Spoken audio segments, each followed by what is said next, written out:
Hello दोस्तों, स्वागत है आपका हमारे इस महानदी क्लासेस चैनल पर। तो हम लोग NEP 2020 के बारे में जो प्रश्न बचा हुआ था उसके बारे में आज हम लोग अध्ययन करेंगे। तो चलिए चलते हैं प्रश्नों की ओर।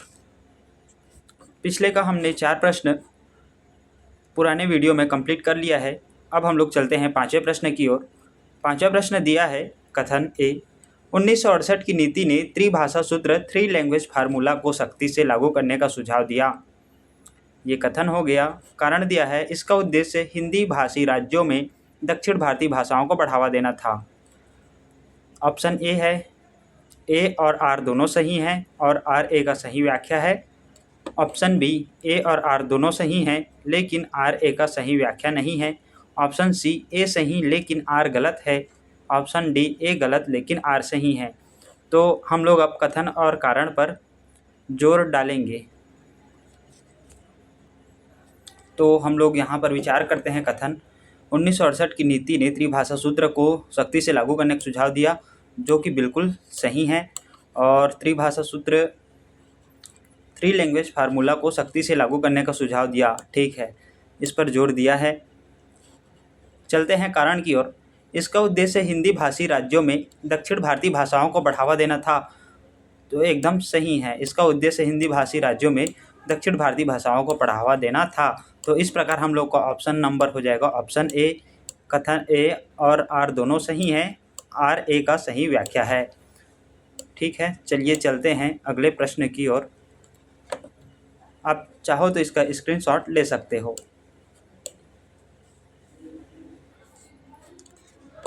प्रश्न क्रमांक 6वां, इसमें दिया है कथन NEP 2020 के तहत मेरू की स्थापना की जाएगी।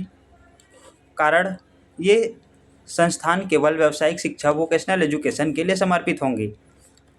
तो हमको कथन और कारण से दोनों का आंसर निकालने की कोशिश करेंगे। ए और आर दोनों सही हैं, आर ए का सही व्याख्या है। क्या ए और आर दोनों सही हैं लेकिन आर ए का सही व्याख्या नहीं है? ए सही लेकिन आर गलत है, ए गलत लेकिन आर सही है। तो हम लोग कथन और कारण पर चलते हैं। ऐसा प्रश्न अधिकतर रीट, सीटेट, KVS और शिक्षक भर्ती जैसे परीक्षाओं में ऐसे प्रश्न पूछे जाते हैं। तो चलिए चलते हैं इस पर। तो व्याख्या करते हैं NEP 2020 के तहत मेरू की स्थापना की जाएगी, तो जो कि बिल्कुल सही है। और कारण, ये संस्थान केवल व्यावसायिक शिक्षा वोकेशनल एजुकेशन के लिए समर्पित होगी। तो इसमें वर्ड केवल व्यावसायिक शिक्षा के देना इसका उद्देश्य नहीं है, इसके लिए ये समर्पित नहीं रहेगा। तो इस प्रकार हम लोग का ऑप्शन हो जाएगा ऑप्शन नंबर सी, पहला सही लेकिन आर गलत है, ए सही लेकिन आर गलत है। तो उम्मीद करते हैं यहाँ तक ये प्रश्न आप लोग को क्लियर हो गया होगा। चलिए चलते हैं अगले प्रश्न की ओर। प्रश्न नंबर 7वां है कथन ए। 1986 की नीति ने नवोदय विद्यालयों की स्थापना की वकालत की और कारण है इसका लक्ष्य ग्रामीण क्षेत्रों में प्रतिभाशाली बच्चों को गुणवत्ता पूर्ण शिक्षा देना था। तो ऑप्शन दिया है ए और आर दोनों सही हैं और आर ए का सही व्याख्या है। ऑप्शन बी, ए और आर दोनों सही हैं लेकिन आर ए का व्याख्या नहीं है। ऑप्शन सी, ए सही लेकिन आर गलत है। ऑप्शन डी, ए गलत है लेकिन आर सही है। आपको भले ही समय लगे लेकिन आपको प्रश्नों का आंसर विश्लेषण करके ही देना है। तो कथन दिया गया है 1986 की नीति में नवोदय विद्यालय की स्थापना की वकालत की, जो कि 100% सही है, इसकी वकालत की गई थी। ठीक है, नवोदय विद्यालय की स्थापना की वकालत की गई थी, जो कि बिल्कुल सही है। कारण, इसका लक्ष्य ग्रामीण क्षेत्रों के प्रतिभाशाली बच्चों को गुणवत्तापूर्ण शिक्षा देना था, जो कि बिल्कुल सही है। इसीलिए ही तो नवोदय विद्यालय का आयोजन किया गया था। तो इस प्रकार हम लोग का ऑप्शन हो जाएगा ऑप्शन नंबर ए और आर दोनों सही हैं, आर ए का सही व्याख्या है। ठीक है, चलिए बढ़ते हैं अगले प्रश्न की ओर। आप हो सके तो इसको स्क्रीनशॉट ले लीजिए। बढ़ते हैं अगले प्रश्न की ओर। प्रश्न नंबर 8वां कथन दिया है NEP 2020 ने मातृभाषा में शिक्षा को कक्षा 12वीं तक अनिवार्य बनाती है। मातृभाषा में शिक्षा की कक्षा 12वीं तक अनिवार्य बनाती है। और कारण दिया है बहुभाषावाद छात्रों के संज्ञानात्मक विकास को बढ़ावा देती है। तो इस प्रकार हम लोग का ऑप्शन नंबर ए है, ए और आर दोनों सही हैं, आर ए का सही व्याख्या है। ऑप्शन नंबर बी, ए और आर दोनों सही हैं लेकिन आर ए का सही व्याख्या नहीं है। ऑप्शन सी, ए सही लेकिन आर गलत है। ऑप्शन डी, ए गलत लेकिन आर सही है। तो हम लोग कारण में पहुंचते हैं। कारण दिया है एनईपी 2020 मातृभाषा में शिक्षा की कक्षा 12वीं तक अनिवार्य बनाती है, जो कि बिल्कुल गलत है, क्योंकि 12वीं तक नहीं बनाती। मातृभाषा में आपको देना है प्राइमरी लेवल तक, प्राइमरी या थोड़ा अपर प्राइमरी तक, है ना। और इसमें 12वीं तक अनिवार्य बनाती है, जो कि बिल्कुल गलत है। कारण में चल जाते हैं। बहुभाषावाद छात्रों को संज्ञानात्मक विकास को बढ़ावा देता है, जो कि बहुत ही पॉजिटिव बात है। तो इस प्रकार हम लोग का रीजन क्या हो जाएगा, सही हो जाएगा।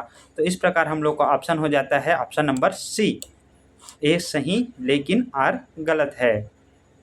उम्मीद करते हैं यहाँ तक के प्रश्न आपको अच्छे से समझ में आया होगा।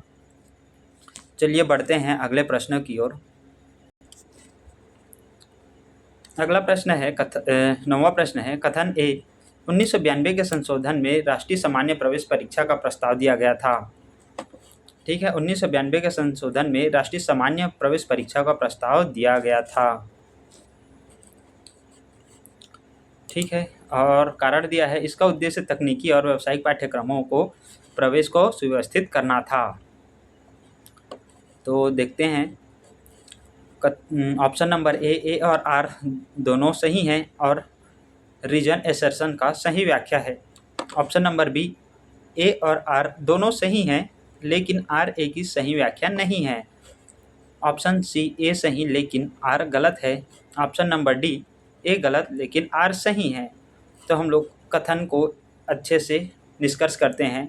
यहाँ पर 1992 के संशोधन में राष्ट्रीय सामान्य प्रवेश परीक्षा का प्रस्ताव दिया था, जो कि बिल्कुल सही है। राष्ट्रीय संशोधन सामान्य प्रवेश परीक्षा का प्रस्ताव दिया था, बिल्कुल सही है। कारण इसका उद्देश्य तकनीकी और व्यावसायिक पाठ्यक्रमों को प्रवेश को व्यवस्थित करना था, जो कि 100% सही है। तो इस प्रकार हम लोग का ऑप्शन नंबर हो जाएगा ऑप्शन नंबर ए।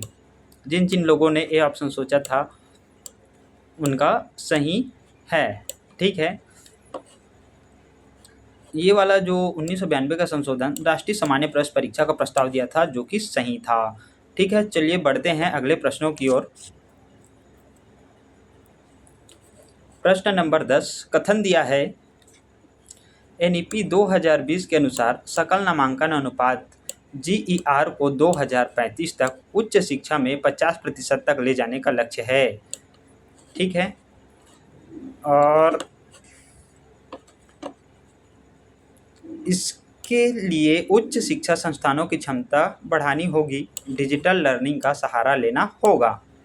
ठीक है, ऑप्शन में चलते हैं। ए और आर दोनों सही हैं, आर ए का सही व्याख्या है। ऑप्शन नंबर बी, ए और आर दोनों सही हैं लेकिन आर ए का सही व्याख्या नहीं है। ऑप्शन नंबर सी, ए सही लेकिन आर गलत है। ऑप्शन नंबर डी, ए गलत लेकिन आर सही है। तब हम लोग को फिर से यहाँ पर सोचना पड़ेगा। एनईपी 2020 के अनुसार सकल नामांकन अनुपात को 2035 तक उच्च शिक्षा में 50% ले जाने का लक्ष्य है, जो कि बिल्कुल सही है। इसके लिए उच्च शिक्षा संस्थानों की क्षमता बढ़ानी होगी और डिजिटल लर्निंग का सहारा लेना पड़ेगा। ये तो स्वाभाविक सी बात है। वर्तमान समय में इसकी क्षमता तो बढ़ानी होगी और डिजिटल लर्निंग में इसका सहारा लेना होगा, जो कि एकदम सही है। तो इस प्रकार हम लोग का ऑप्शन नंबर क्या हो जाएगा, ऑप्शन नंबर हो जाएगा ए, ऑप्शन नंबर ए। ठीक है, क्योंकि एसर्शन और रीजन दोनों सही हैं और रीजन एसर्शन का सही व्याख्या है। तो चलिए बढ़ते हैं अगले प्रश्नों की ओर। प्रश्न दिया है प्रश्न नंबर 11, एसर्शन 1968 की नीति ने जीडीपी का 6% शिक्षा के खर्च करने का लक्ष्य रखा था। कारण है भारत तब से हर साल लगातार शिक्षा पर जीडीपी का 6% खर्च कर रहा है। ठीक है, तो यहाँ पर रीजन दिया है। तब यहाँ पर हम लोग का ऑप्शन है ए और आर दोनों सही हैं, आर ए का सही व्याख्या है। और ए और आर दोनों सही हैं लेकिन आर ए का व्याख्या नहीं है। और ऑप्शन नंबर सी ए सही लेकिन आर गलत है। ऑप्शन नंबर डी ए गलत है लेकिन आर सही है। अब हम लोग को सोचना है। कथन दिया है 1968 की नीति ने जीडीपी का 6% शिक्षा पर खर्च करने का लक्ष्य रखा था। हाँ, लक्ष्य रखा था लेकिन इतना इन लोग पहुँच नहीं पाए हैं। ठीक है, और लक्ष्य तो रखा था, तो इस प्रकार हम लोग का ऑप्शन कथन सही हो जाएगा। कथन सही हो जाएगा और कारण है भारत तब से हर साल लगातार शिक्षा पर 6% खर्च कर रहा है, जो कि गलत है। भारत इसको 2020 में इसको 6% खर्च कर रहा है। यहाँ पर 6% लक्ष्य रखा था, लेकिन इन लोग कितना इन्वेस्ट करते थे? 4% इन्वेस्ट करते थे। लेकिन अब 2020 एनईपी 2020 के बाद यहाँ पर 6% खर्च करने का स्टार्ट किया है। तब से नहीं, 1968 से नहीं, इसको स्टार्ट किया है 2020 से। तो इस प्रकार हम लोग का ऑप्शन नंबर क्या हो जाएगा? ऑप्शन नंबर हो जाएगा हम लोग का सी, एसर्शन सही और रीजन गलत। उम्मीद है आप लोग को क्लास अच्छा लगा होगा। ऐसे ही प्रश्न CG TET, C TET, UP TET और रीट में अब वर्तमान स्तर को देखते हुए ऐसे ही प्रश्न पूछे जा रहे हैं, तो इसका व्याख्या आप लोग अच्छे से अध्ययन करें। धन्यवाद।